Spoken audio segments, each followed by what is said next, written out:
and swift. The strongest of statements from South Africa, who have brushed aside their storied rivals Australia, crushed them by 134 runs to make it 2 out of 2 wins for Temba Bavuma's men, who stand tall now with all the promise of the tournament ahead of them. On the other hand, Pat Cummins and Australia lose 2 out of 2.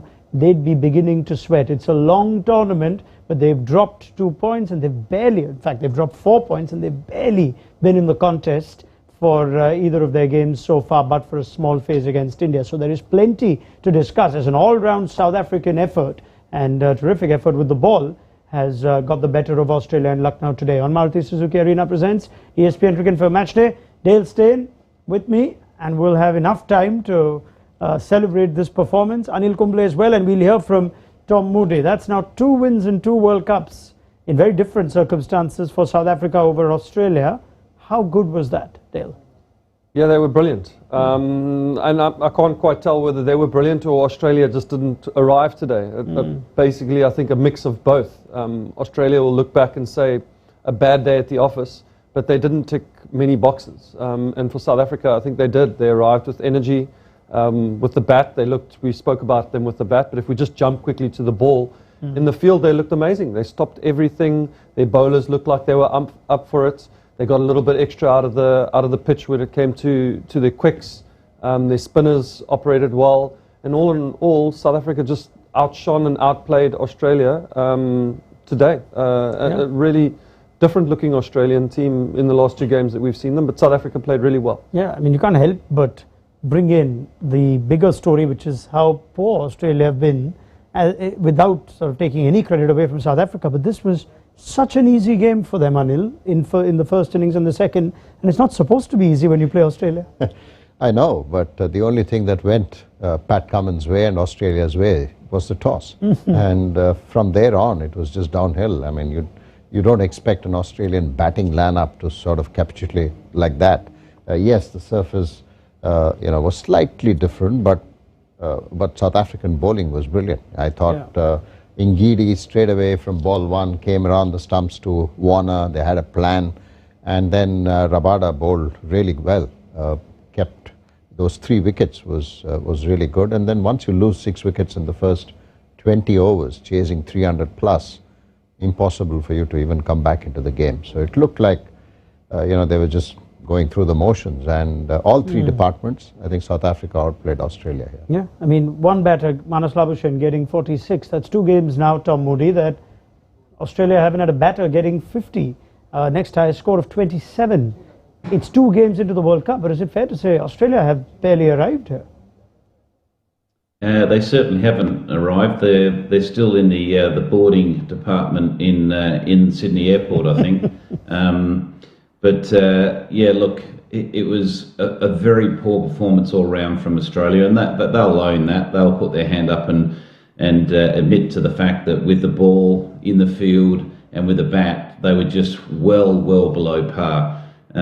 You can make as many excuses as you like, but end of the day, as Dale said, I don't think Australia arrived today, but not certainly taking anything away from South Africa. They were on their game, and they are looking a real threat. I was concerned about South Africa with the injury of Nokia. I thought that was a real big hit for South Africa, sort of having that express pace and that depth to their pace bowling attack. But so far, their batting looks, a real threat right down the list, and their bowling has got a lot of variety and have adapted well to the conditions. Yeah, we're going to spend some time reviewing Australia and what's gone wrong there, but let's get the full credit that South Africa deserve out of the way first. And Tom makes a good point. Without Anrich Nokia, you're wondering, will we see Rabada more hot than cold?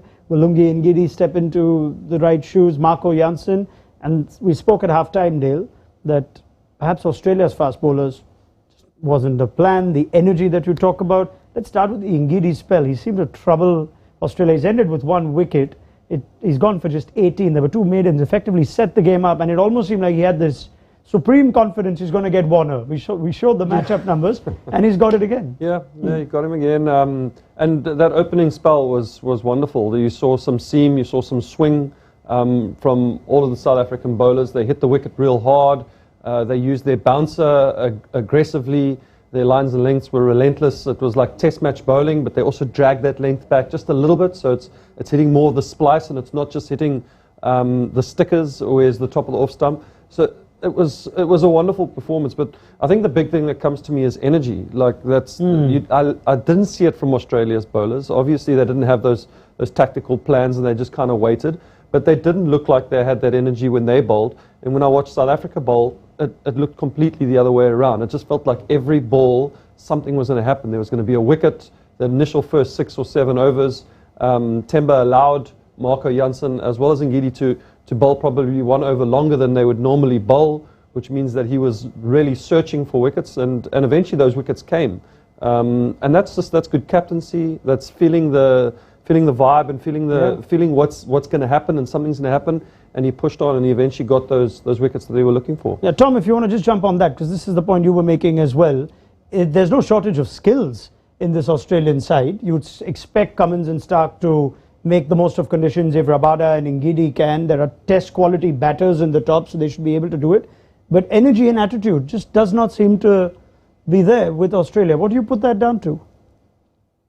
Well, firstly, I'll touch on the tactical side of things. I think Australia are viewing it in the wrong way with the ball in hand. I think that when you throw the ball to one of your bowlers, you need to be throwing the ball to the person that's most likely to take a wicket. That's the bottom line. So you always, particularly in the early phases of a 50-over game, and that doesn't change in T20 either, but you've always got to look around your field, look at who your bowling options are, and throw it to the person that you think he's most likely to take a wicket. And I think Australia haven't done that, and they haven't stuck with their best bowlers for long enough in spells to try to make those breakthroughs. So they've allowed the opposition to settle and get into the contest. So I think their strategy around how they're approaching their bowling efforts has been flawed to date. Do you sense that South Africa had the best of the conditions? Did conditions play a part at all in how those first few overs set up? Because that was the game there. Not really. I thought. See, if you look at both the teams, the fast bowlers, all of them are tall, fast bowlers. Yes, of course, you can't compare Marco Jansen with anyone else, but similar. Stark, Marco Jansen, Josh Hazlewood, Pat Cummins, Rabada, Ngidi, all of them are tall. But South Africa got a lot more from the surface. And also, if you look at even the 2 games that Australia have played, against India, in Chennai, they had a similar pattern where the bowlers would bowl 3 overs each and then get the first spinner, which is Maxwell ahead of Adam Zampa. On that surface, they had Maxwell come on, and even here in the 7th over you had Maxwell come on, and similar kind of a template where 3 overs. So perhaps Cummins is just following some sort of a pattern and not really reacting to what is happening out there. So that's a bit of a it's something that at least from outside you can notice that.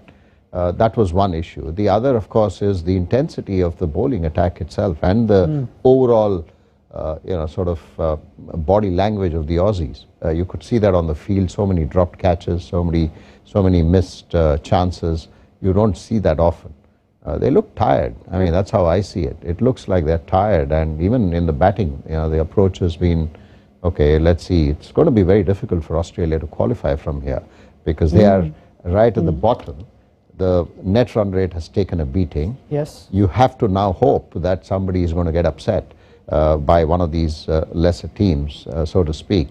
And then you have to win every game from now on and possibly beat with these net run rate in mind. So it's still a long tournament, but they haven't really started well at all. And looking at them, you don't get the confidence that they're going to get a win. Paints a pretty grim picture, and I can't help it. Even if I start a question to our panel on South Africa, we just invariably have to go to how poor Australia were, and that I can't. And I understand why, because you do not expect this from Australia, which makes me think, Tom. Did we expect too much from them? Did we just go on reputation and think, yeah, Australia, surely they'll be there, and maybe they're not as good as we think they are? Look, there's no question Australia's got a very proud history in 50 over World Cups. 5 World Cups are sitting, in the cabinet, and that's, quite a significant cabinet to have. But the bottom line is this team as good as any of those previous ones? Well, I'd question whether it is. Certainly at the way they're playing at the moment, they're far from it. They've come into this tournament a little bit undercooked with players, not playing a lot of 50 over cricket. Like Pat Cummins hadn't played a lot of 50 over cricket or a lot of cricket full stop leading into this World Cup. You then had the out of the blue injury with Travis Head, which sort of threw their thinking around that left-hander in the middle order that was quite destructive. That brought Marnus Labuschagne back in. Then they had Ashton Agar injured, couldn't hold his position in the squad. So that's they're the various obstacles they've faced. So I'm not putting them down as excuses, but the bottom line, I don't think this Australian team at the moment, with the way they've prepared, the inconsistency of where players have been batting in the batting lineup, and looking strategically what they've done in the first 2 games with a couple of the options they've taken, they look a little bit at sea at the moment. Round 2 is done, 2 games done for everyone. Is it fair to say there are 4 far better looking teams than Australia? And you echo not the lack of confidence that this team may not make the semis? I mean, yeah, the way it looks, definitely. But even when I'm sitting here, there's still that fear factor about Australia. You still kind of sit here and you think to yourself, they've lost 2, but it's a long tournament. It's Australia. And as Mood says, they've got all those World Cup trophies in their cabinet. You just can't write them off. At the end of this month, you could find that they somehow fight their way into a semi-final. But the way that things are looking right now in this competition, going forward, they do look all at sea. They just haven't quite figured it out yet, whether it come with the bat, field, or with the ball. And there's a couple other teams that have arrived at this World Cup, and they look like they've done all their homework. They've done all their studying for this particular exam, and they look well sharp and ready to go in India, New Zealand, Pakistan, and South Africa. And that's why they've won their first couple games, and where they are at the top, and I know it's early doors, and where some of the teams are at the bottom. Yeah, you did mention England, which is good. I think very interesting. You've given away your revised top 4, 2 rounds in at this stage. It's a long tournament. We must stress on that. But who would have thought, even after 2 games, that not only are Australia without a win, you could foresee them going down to India, who are tournament favourites, and you'd think South Africa could have pushed them close. But net run rate puts them in between Netherlands and Afghanistan. Jeez. And they've got Sri Lanka up next. What a massive game that is in Lucknow in a few days' time for both Dasun Shanaka and Pat Cummins and their teams. It's a proper 4-pointer. Who knows what the points table will look like by the time the next round of games is done. But India sit pretty. South Africa have got a brilliant net run rate as well. And New Zealand are looking good to get the job done against Bangladesh as well. No disrespect to them. New Zealand have looked superb, and they just don't drop these sorts of games. But Chennai could offer something different.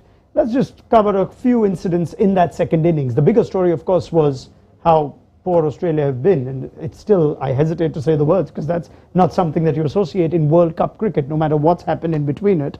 But there'll be a few incidents that they look back upon and say, why aren't we getting these sort of calls going our way? Let's start with Steve Smith. Is that one, Anil, where the batter will never be able to, nobody will be able to convince him that that's what the technology said and that's what it was doing? Is it one of those that perhaps he has every right to be aggrieved with? Yeah, he has every right to be aggrieved with, and even the umpire was surprised, on-field umpire, when that was given. So, yeah, it's one of those things which didn't look like it was hitting the stumps, but the DRS thought that it was certainly hitting the leg stump. Nothing you can do about it, but I know a lot of fast bowlers will be thinking, I've bowled so many of those to him, forget the review, he never misses them.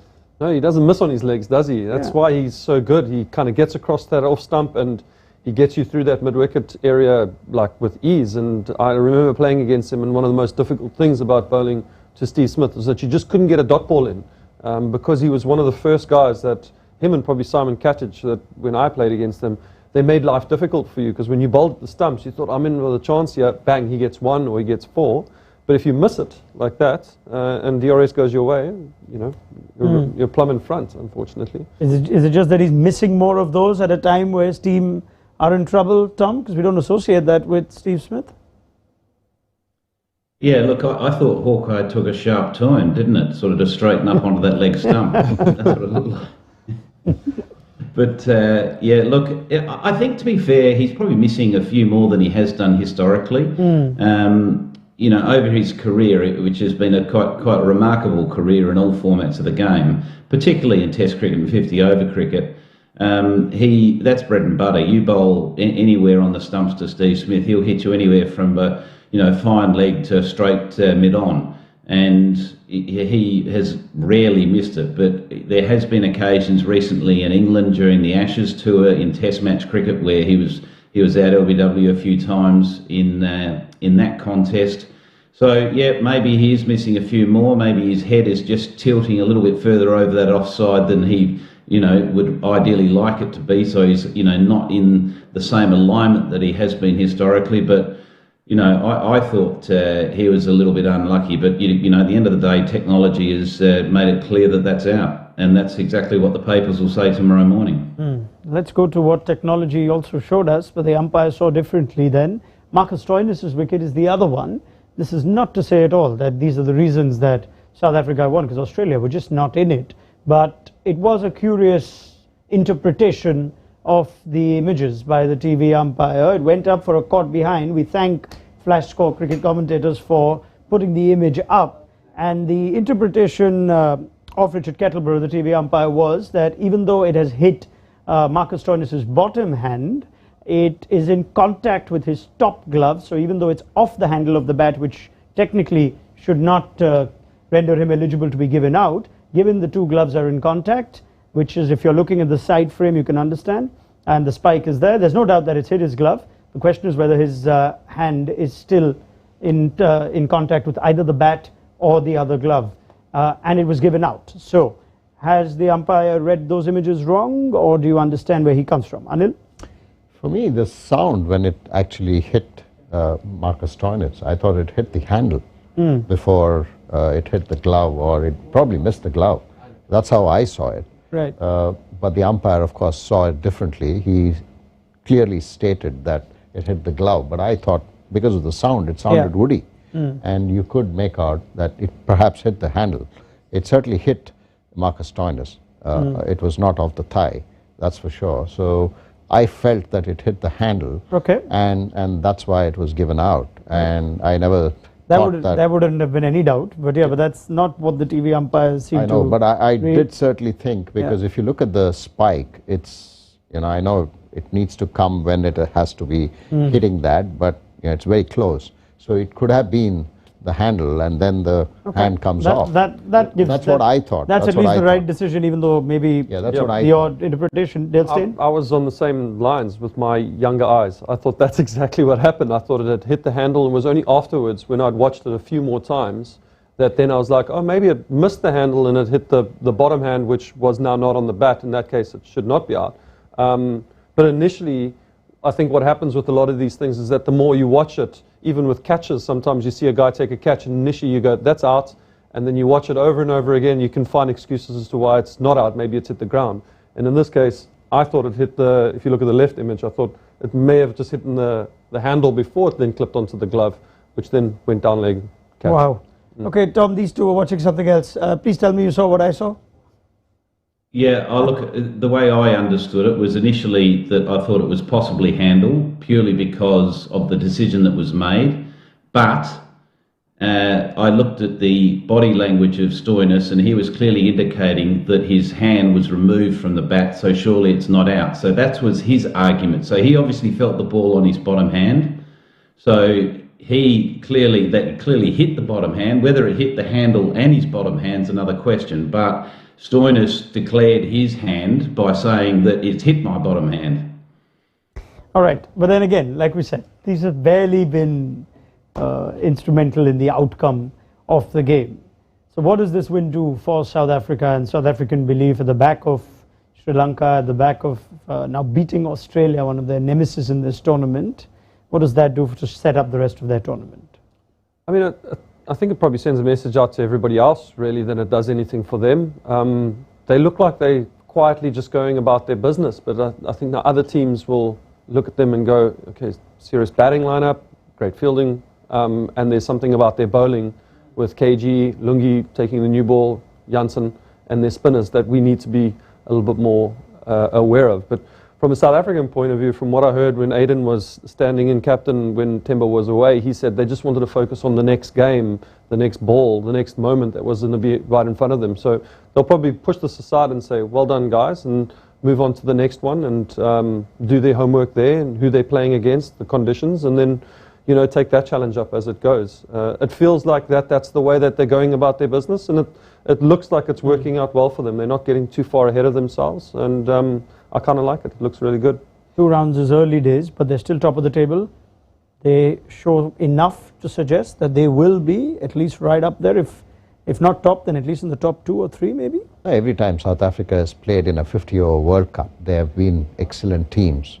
And something about this team in the 2 games that we have seen so far, yes, they're all experienced, there's enough talent, there's skill, but the hunger that you see on the field as a unit has been very, very nice to see from a South African side, and that's very evident. You can see that when they come out to bat, even on the field. Someone like Rabada, you can see even against Sri Lanka when he got Kusal Mendes out, you could see the intensity running in every ball. So it augurs well for South Africa. They've started really well. Yes, it is a long tournament. You don't want to peak too early.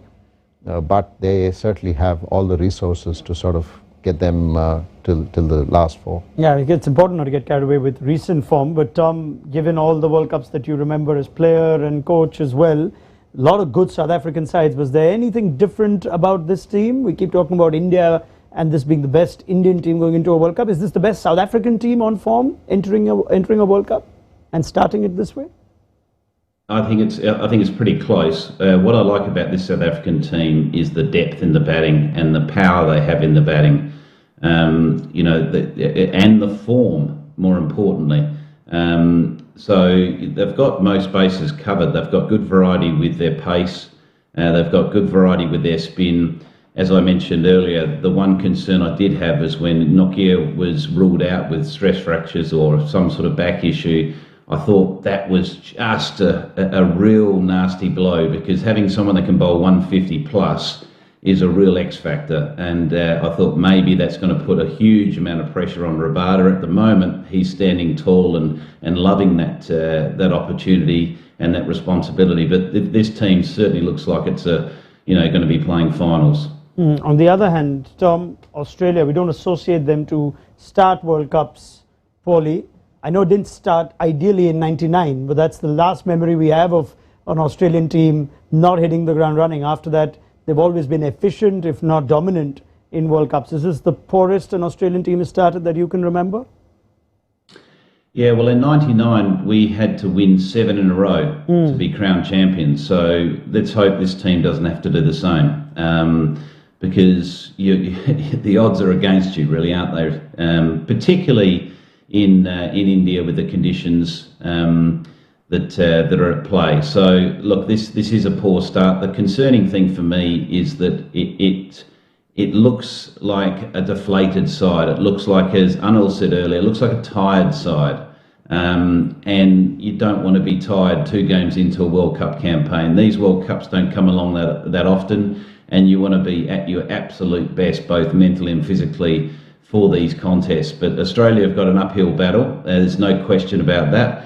I wouldn't write them off, because there's a lot of quality in that squad. It's just a case of them just getting all their ducks in a row and making sure that they start firing and get that self-belief and confidence. Yeah, I mean, the evidence of the last World Cup in the same format, 6 wins also is good enough to put you through. So they still have 7 fixtures, and they can beat England on their day, they can beat New Zealand on their day, there's Pakistan, so they'll need to do it the hard way, but we wouldn't count them out just yet.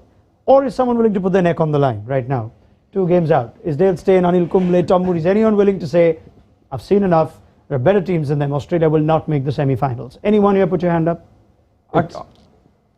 Yeah, no, it's early doors. It's early doors certainly, but then it feels as though they're not up for it. That's how I get, because unless you sort of give them a real placid track, and then the bowlers pick wickets early, then yes, because the spin isn't any special on a flat wicket. Yeah.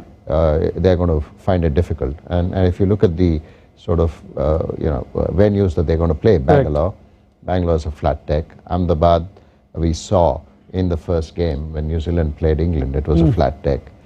So they're going to come Delhi up with as well, but Delhi that's as an well. easier game. Yeah, but if you look at all the big games, they're playing in these two centres. Correct. So it's going to be a bit of a challenge until and unless they pull their socks up. The other challenge also is they don't know what the perfect 11 is because of the injuries that they have had. So that's the other issue as well. I mean, there have been 2 changes today. We are only in the second game, and then we don't know whether they're going to make a change against Sri Lanka. Yeah. So I think that's thing that is worrying, because you look at South Africa, India, and to an extent New Zealand. They haven't made any change at all. They know exactly, okay, if it's a turning track, Ashwin comes in, otherwise Shardul Thakur plays. Yeah.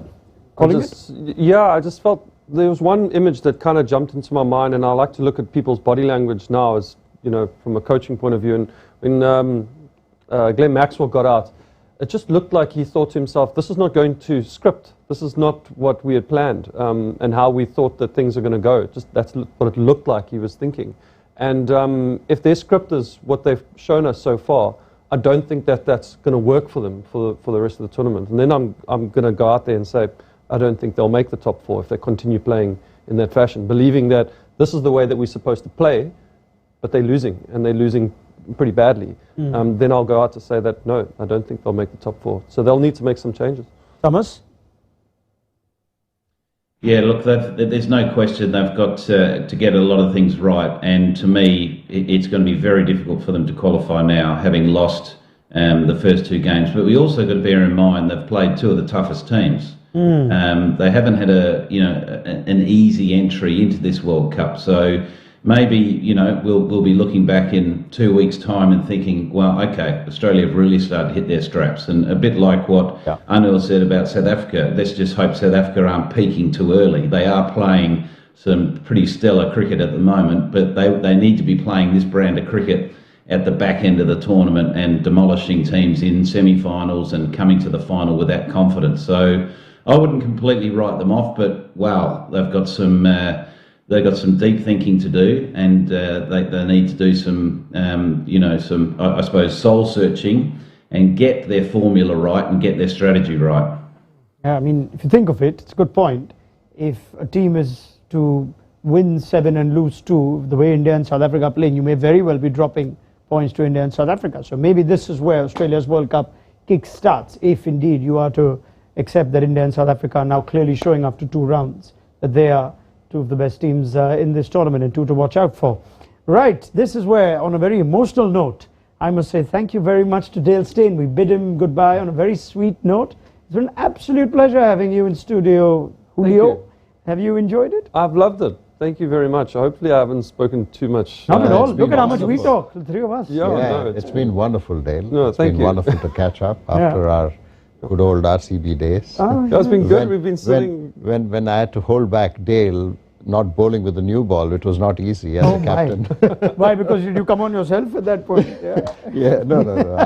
The strategy was to sort of bring him and bowl in those middle overs, but keeping Dale off from the new ball and give the new ball to Jacques Kallis was not easy. Yeah, you've had your old teammate. You've had also someone that you shared another IPL dugout with. So it's a fitting way to say spoke goodbye. about Tom. We were chatting about you off air, and we were saying how wonderful, like, you got myself into Sunrisers, you got Quinny into Sunrisers, Aidan Markram. So South Africa thanks you very much for getting us into Indian conditions. And let's add Heinrich Klaassen. And that's after Tom's time. Yeah. So, it's been wonderful to sit here and catch up with all the guys that have been at the eating hall and everything. It's been a good time. Thanks. Yeah. I mean, you may have had more stamina than Tom Moody as players, but I can say clearly now, in this line of work, this man did 42 days out of 45 in the IPL. You're already done. I'm going home. Can't bear my company anymore.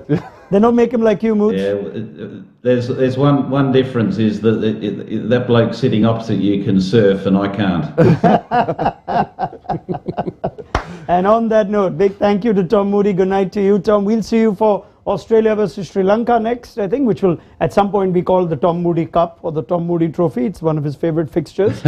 So I look forward to having Tom back for that. Anil Kumble, you're going nowhere. We've got you tied up here until the big one comes our way on Saturday. So I look forward to Anil's company for New Zealand, Bangladesh. And Dale, I think we're going to get you back, especially if the stars have aligned for South Africa to finally, should I say it or should I let it No, go? just keep quiet. Okay, I'll just keep quiet.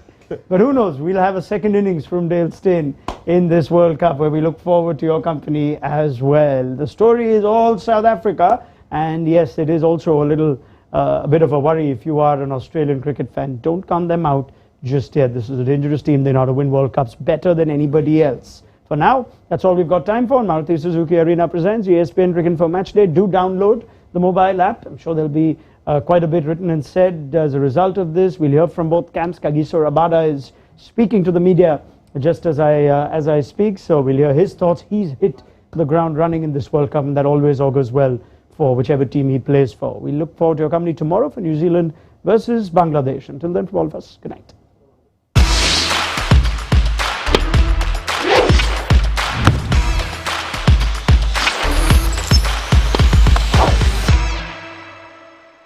Stunning looks, then swift,